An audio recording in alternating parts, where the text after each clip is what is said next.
This training walks you through the pre-trip inspection process. It is designed to be a good refresher course for seasoned veterans and to give newer drivers a solid foundation to start a career-long habit. The goal is to keep you and those you share the road with out of harm's way. A pre-trip inspection is more than a good idea, it's required. Before you put a commercial motor vehicle on the road, you need to be satisfied that it is safe to operate. There is a common 4-step inspection routine that is recommended for any driver to follow. It breaks the inspection down into logical segments, including under the hood, InCab equipment, a full walk-around of the tractor and trailer, and InCab brakes. Whether you follow this sequence or develop your own, you must make sure all components are covered and do your inspection the same way every time. The following is an overview of the pre-trip inspection process.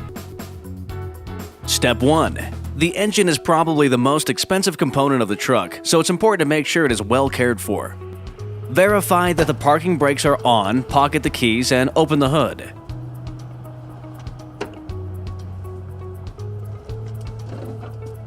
Begin your inspection on the driver's side of the tractor. Check and ensure that the oil levels are correct. Check the compartment to confirm it is in overall good condition, and with no obvious issues like leaks. Check to make sure the belts are not worn or loose. Belts should not have more than 3/4 inch of play. Moving over to the passenger side of the tractor, again check the compartment to confirm it is in overall good condition. Make sure coolant and windshield wiper fluid levels are between the add and full lines. If coolant is needed, be sure to fill with the yellow or pink coolant fluid if you have a Cummins motor. Again, check the belts to make sure they are not worn and have no more than 3/4 inch of slack. Examine the hoses to make sure they are not leaking, worn, bulging, or loose. Check the brakes on the front tires, looking for cracks in the brake linings and brake drums. Check your steering box for any leakage of visible damage. Look for signs of wetness that may be signs of a leaky seal. Inspect your springs for cracking or obvious signs of wear. Before closing the hood, be sure to clean the mirrors while they are easy to reach. Step 2. If everything checks out under the hood, then move on to your InCab equipment.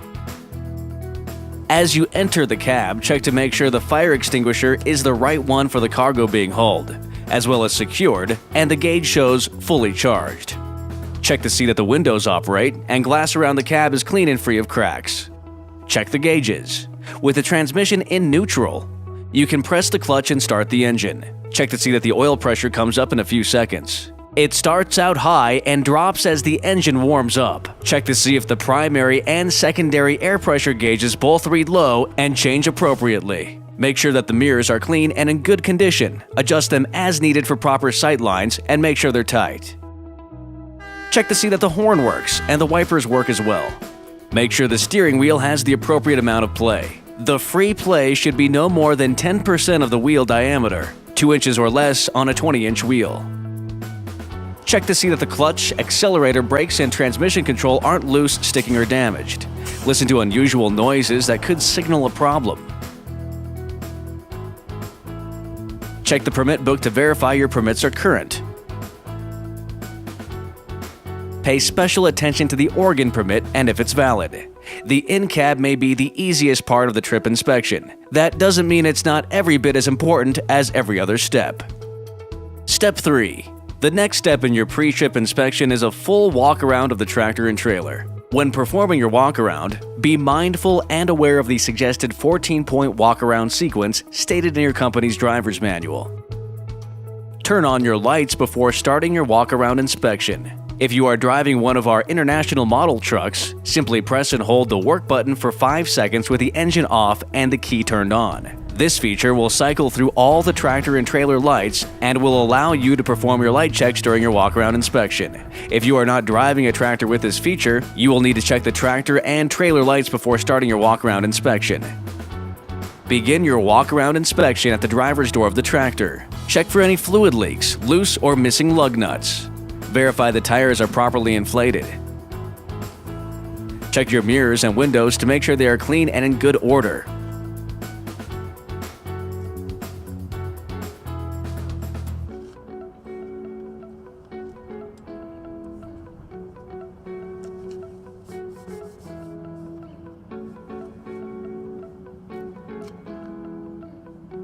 Observe top marker lights.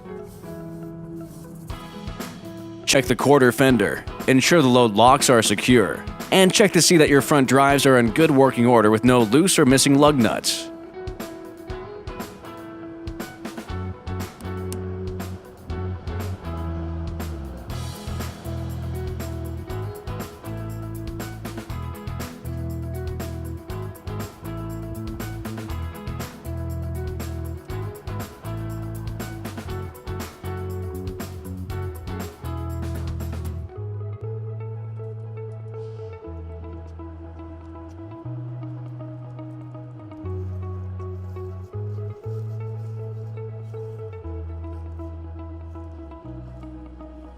Also, look to see that your rims are crack and damage free. Check the fifth wheel, the frame rails, and all bolts on the frame for tightness. Typically, loose bolts will bleed a rust color, which will be a good indicator that they need repairs.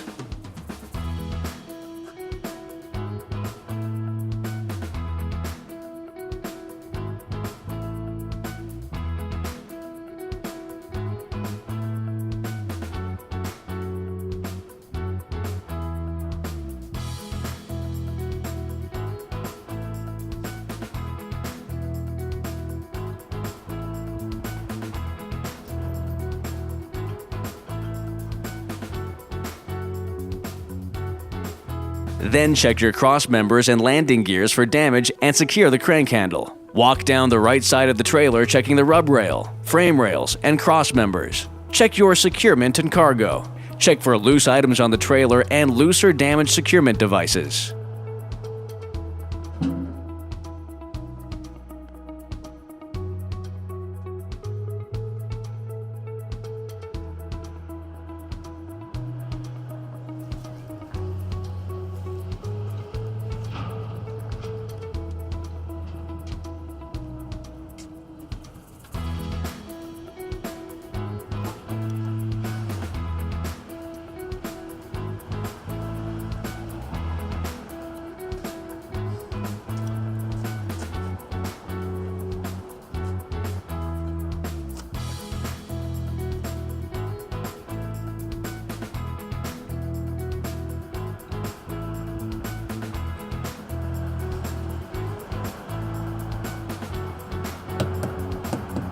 Make sure the rear tire is in good condition. Check it in the same way as the front tire set.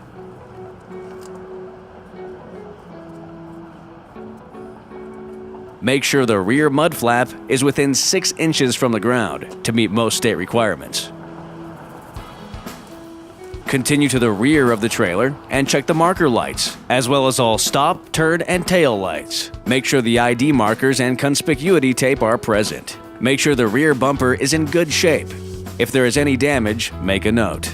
If the bumper is bent more than 6 inches, a repair must be done immediately. Do not forget to check and see that the tractor's tail lights and license plate light are in good working order. Make sure the brake drums, shoe, and lining are free from oil and are in good condition, and the lining is at least a 1/4 inch when you look at it from the side. On the side of the trailer, check top down, then under. Minor surface damage to a tire may not be a problem, but anything that goes deep enough to expose cord may cause a tire to fail early.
Check the left side of the landing gear for cracks or damage, and inspect the fifth coupling.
Make sure that the air lines from the tractor to the trailer are connected, and the lines themselves and the suspension spring are in good condition. Check to see that the door is functioning properly and that the weather seal is in good order.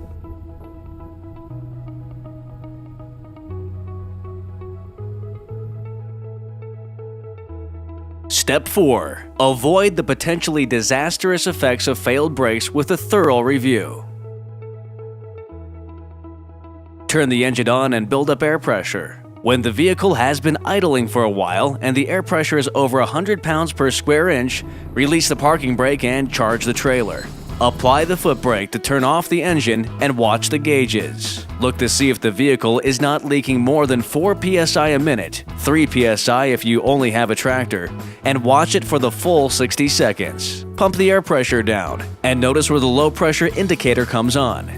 It should activate before 60 psi. Continue pumping down somewhere between 20 and 40 psi. The brake button should pop out, switching over from the parking brake to the emergency brake. Check to make sure the parking brakes will hold when the vehicle is in park. Put it in the lowest gear possible. Release the tractor brake with the trailer brake still applied, and tug forward gently to verify the trailer parking brakes will hold. Engage the tractor brake and release the trailer brake, and do the same thing to verify the tractor brake will hold. Roll ahead slowly and step on the foot brake to make sure the service brakes function. Watch for the vehicle pulling to one side or delayed stopping action. If you have additional questions, please refer to your driver handbook or call 888-722-1055.